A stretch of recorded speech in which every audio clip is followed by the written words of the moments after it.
다음 날 부산 신항에서 항해 준비가 한창인 한비토를 다시 만났습니다. 이른 아침부터 등부표를 배에 싣기 위한 작업이 진행 중인데요. 바다의 신호등이라 불리는 부표. 전국 바다에 740개가 설치돼 있고 동해 권역에 178개를 한비토가 담당하고 있습니다. 등부표의 교체 시기는 대략 2년. 동해를 누비며 작업을 하다 보니 인접 해역의 상태를 꿰뚫고 있는 고창석 항해사. 가는 곳이 신항하고 또 마사청, 관내 이게 그 구역이 있습니다. 거기는 지금 현재 조류가 상당히 셉니다. 조류도 세고 작업 자체가 상당히 위험한 작업입니다. 오늘 작업 예정 지역은 신항에서 멀리 떨어지지 않은 해역. 그러나 물살이 세고 주변에 섬들이 모여있는 데다 드나드는 선박들이 많아 늘 조심해야 하는 곳입니다. 그러기에 등부표의 역할이 무엇보다 중요한데요. 색에 따라 다른 의미를 지닌 등부표. 입항을 기준으로 녹색 부표는 왼쪽에 위험물이, 적색은 오른쪽에 위험물이 있다는 뜻입니다. 작업 해역 도착까지 남은 시간은 약 1시간. 창원 바다를 시작으로 속초, 포항 등 한비토는 동해 전 지역을 누빕니다. 1년의 반 이상을 바다 위에서 생활하는 항로 표지 작업반.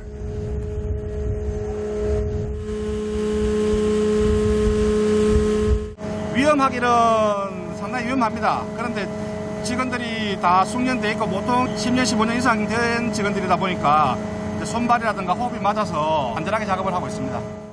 작업 해역에 도착한 한비토. 갑판 위에선 기존의 등부표 인양을 위해 준비가 시작되는데요. 이때 한비토 옆에 있는 작은 배 한 척이 눈에 띕니다. 등부표를 교체하기 전 반드시 해야 할 작업이 있기 때문인데요. 등부표에 직접 올라가야 하기에 저반이 용이한 작은 배가 출동한 겁니다.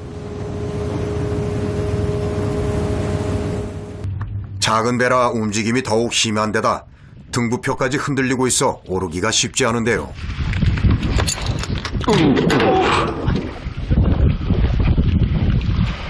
등부표에 설치된 고리와 배를 연결한 뒤 작업이 시작됩니다.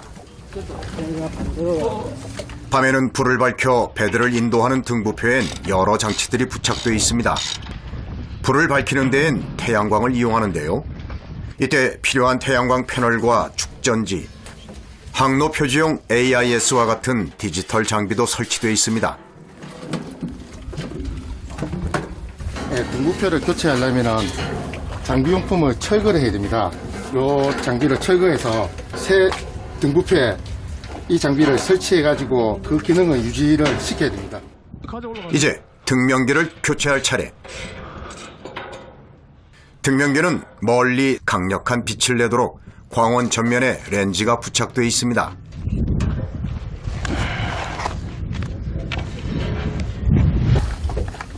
등부표에 부착된 모든 기기들을 제거하고 나면 인양할 준비가 끝이 납니다. 이제 한비토가 나설 시간. 크레인에 의해 등부표가 물 밖으로 모습을 드러내는데요. 등부표의 무게는 약 7톤. 이 강철 구조물이 흔들리면 갑판 위 작업자들에겐 엄청난 위험으로 다가옵니다. 등부표 아래에 가득 붙어있는 해양 생물들. 해조류는 물론이고 원양어선에서 옮겨온 지중해 담치 등 종류도 다양한데요. 작업반에겐 골칫덩어리지만 미세 플라스틱 농도 등 바다 환경을 파악하는 데에 꼭 필요한 시료로 쓰이기도 합니다.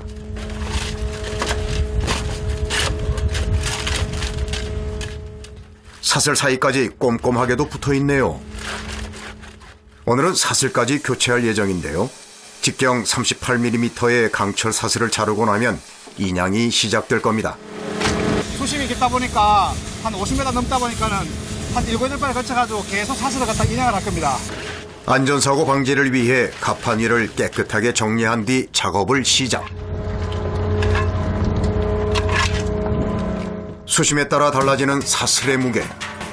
이 해역에 설치된 등부표의 사슬은 70m 정도로 약 2.5톤에 달합니다. 사슬 인양 역시 만만치 않은 작업. 긴장감이 맴도는데요. 서서히 올라오는 사슬. 그런데 모양이 심상치 않습니다.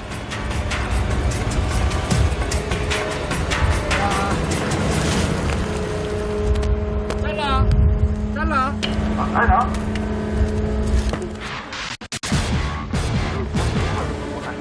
밧줄과 그물, 어망 등이 사슬에 빼곡하게 달려 있습니다.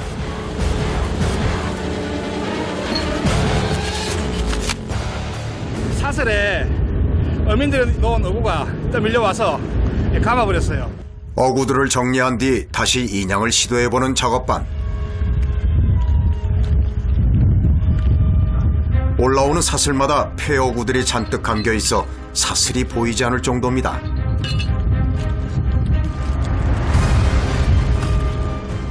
이 광경을 걱정스럽게 지켜보는 조타실 사람들.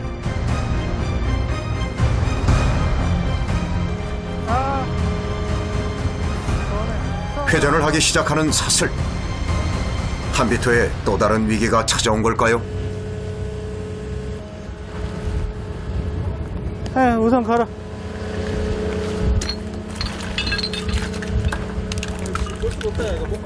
뒤로 빼, 뒤로. 다시 한번 어구들을 제거할 요량인데요. 간다, 배 앞에 간다. 안 돼, 이러면 안 돼. 잘라야겠다. 내려. 내려 자릅시다. 어구가 감다 보니까 올라오면서 감아버려요. 계속 감아버려요. 그래가지고 사슬을 꼬이게 만들어가지고 저희 작업하는데 작업을 못하게 만들거든요. 그래서 일부분을 잘라가지고 어구를 제거하고 난 다음에 다시 올려야 될 것 같습니다. 사슬에 붙어있는 어구들이 물속 조류에 휩쓸리면서 사슬을 계속 꼬이게 만드는 상태. 무작정 올리다 사슬이 끊어지면 가판위 작업자에게도 위험한 상황이 생기기 때문에 사슬을 끊어가며 인양하기로 한 겁니다. 예상보다 늦어지는 작업시간. 다시 사슬을 올리기 위해 크레인에 걸어보는데요. 답답한 팀원들의 마음도 모른 채 올라오는 사슬엔 여전히 어구들이 잔뜩 감겨 있습니다. 그런데 이때 없어. 잠깐. 기다려. 갑자기 작업을 중지시키는 크레인 조종사. 또 무슨 일이 생긴 걸까요? 한비토가 갑자기 요동을 칩니다. 기다려. 가판위의 팀원들은 일시 정지 상태. 너울이 오잖아요. 너울이 오니까 그에 의해서 배가 흔들려요. 너울의 원인은 한비토 근처를 지나는 화물선. 큰 배가 지나갈 때면 늘 있는 일입니다. 작업이 재개되면서 사슬의 마지막 부분이 올라옵니다.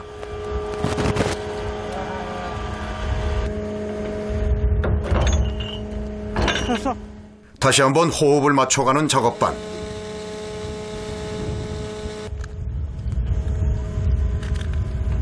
올리고. 올리라 그래. 써. 난간이 없는 가판 위. 한 발만 잘못 내딛어도 바로 바다 위에 빠질 수 있어 한순간도 방심할 수가 없습니다. 등부표가 떠내려가지 않도록 잡아주는 침추가 이제야 모습을 드러냅니다. 모래 등에 파묻혀 있어 인양을 포기했던 어제와 달리 오늘은 수월하게 침추가 끌어올려지는데요.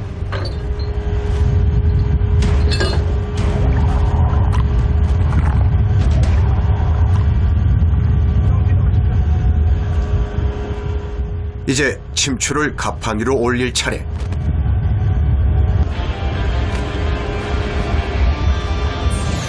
수심과 부표의 크기, 해역 위치에 따라 침추의 무게도 결정됩니다. 작은 것은 1톤부터 크게는 100톤까지 다양하죠.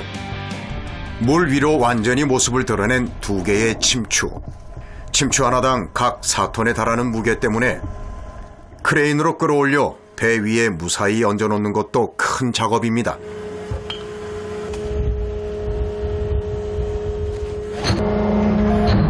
일단 무사히 배에 안착.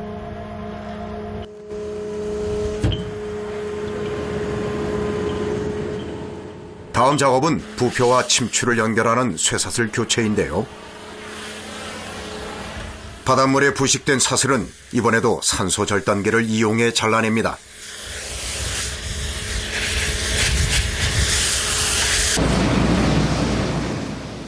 쇠사슬의 무게도 만만치 않아 잘라낸 것을 걷어내는 것도 녹록치 않은 작업.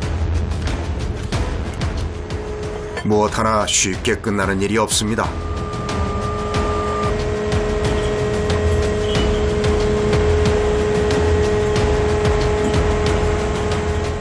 새로운 쇠사슬을 연결하기 위해 다시 크레인의 도움을 받아 다음 작업이 진행됩니다.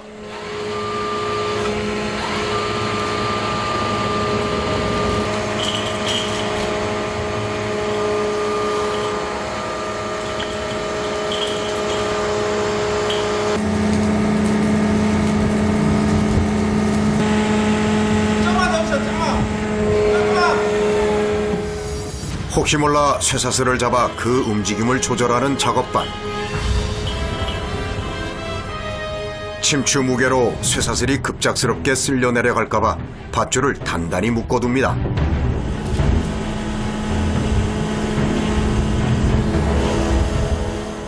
좀 전에 얼린 침추를 다시 바다에 내려보낼 준비를 시작.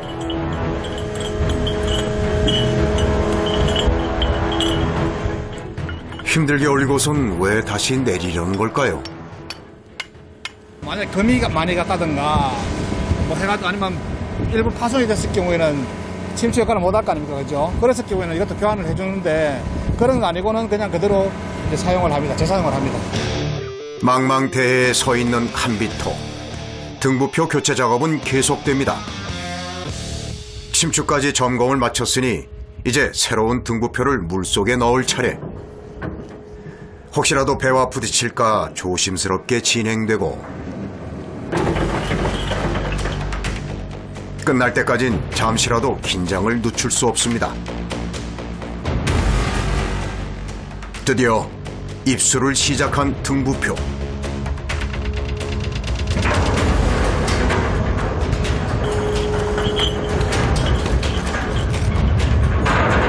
나와. 조심해라!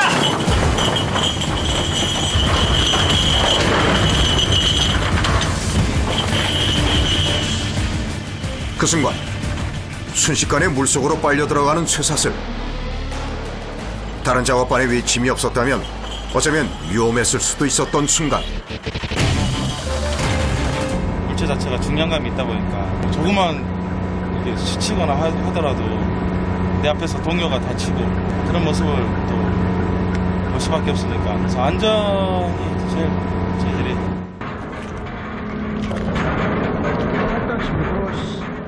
일단 침추는 무사히 입수.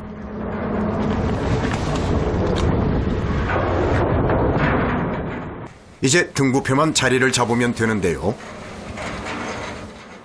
그런데 뭔가 심상치 않은데요. 배가 밀려가지고 지금. 등부표가 정해진 자리에서 한참이나 밀려나 있습니다. 오빠 오른쪽이죠. 선실 안팎을 오가며 등부표의 위치를 살피는 고창섭 항해사. 거센 조류 탓에 위치가 잘 잡히질 않습니다. 여기서 인양했는데 지금 여기까지 밀린 거죠. 지금 한 400m 정도. 좀 있으면 더 밀릴 거예요. 일단 배를 이동해 등부표의 위치를 다시 맞춰봅니다.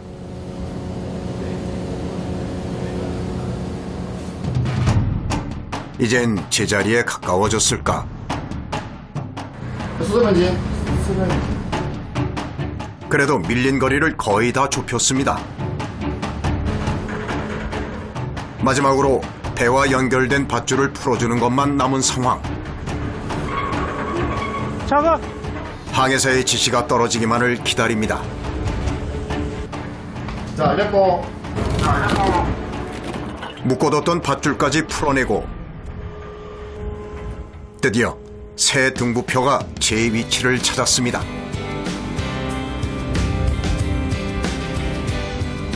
다 끝났습니다. 이제 입항하겠습니다.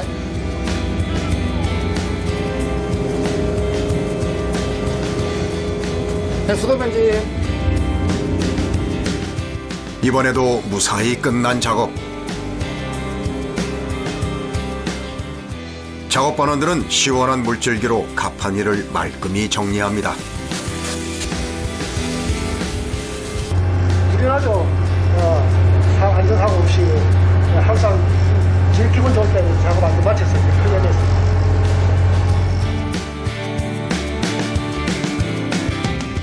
부산 신항으로 다시 돌아가는 길. 배 안에선 김형태 주무관이 서둘러 자리를 옮기는데요. 그가 찾은 곳은 선내 주방. 늦은 점심을 준비해볼 참입니다. 등부표 작업 같은 경우는 밥할 시간이 없기 때문에 다들 뭐 급할 때는 라면도 끓여 먹고 할 경우도 있는데 웬만하면 밥을 먹으려고 노력을 하기 위해서 같이 좀 뭐 17만 해서 좀 많이 도와가면서 하려고 하고 있고 제가 조금 음식에 좀 관심이 많아요. 예. 다 먹고 살자고 하는 일인데 일하다 보면 놓치기 십상인 식사 시간. 먹을거리를 사서 배에 타는 날이면 이렇게 김형태 주무관이 솜씨를 발휘하곤 한다는데요. 그는 한비토의 메인 주방장입니다. 그렇구나. 자, 드디어 식사가 다 준비됐습니다. 이젠 잠시 쉬고 있던 작업반들을 불러야겠죠. 식사하겠습니다. 정원 식사하겠습니다. 어느덧 3시를 훌쩍 넘긴 시간. 앉아서.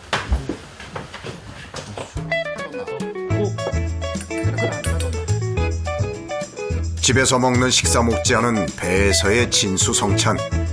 일을 무사히 마친 후라 더 꿀맛입니다. 모든 다 닭도리탕하고 삼겹살하고 수육하고 다 맛있어요. 김형태 주임이 원래 음식 하는 일각은 있어요. 밥 안 해줄까 싶어서 하는 말입니다. 아니, 좀 힘든 일하고 딱 밥 먹고 나면 최고입니다, 최고. 그렇게 다 먹으려고. 작업반들은 배에서 대부분의 시간을 함께 하지만 쉴 땐 각자 자기 방에서 조용히 시간을 보내곤 한다는데요. 고창서 방에서는 휴식도 잠시. 짬이 날 때마다 틈틈이 항해 자료를 확인하는 습관이 몸에 배었습니다. 뭐 지금 저희들 같은 경우 1년에 보통 해양수산부 타 선박들도 보면은 보통 150일 이상 1년에 반 정도는 받아 있다고 보시면 될 것 같습니다. 그러다 보니 가장 생각나고 그리운 것이 바로 가족입니다. 지은아, 할아버지 봐. 할아버지 안 통화해. 지민이 나왔네.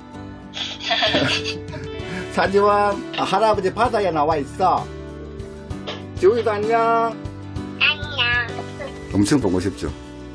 가족들이 없으면은 이 바다에서 생활할 이유가 없는 거죠. 그래서 뭐 사랑스러운 뭐 아내도 있지만 뭐 자녀, 또 제 같은 경우는 저 손녀가 저 사진을 보고 있듯이 뭐 맨날 보고 싶고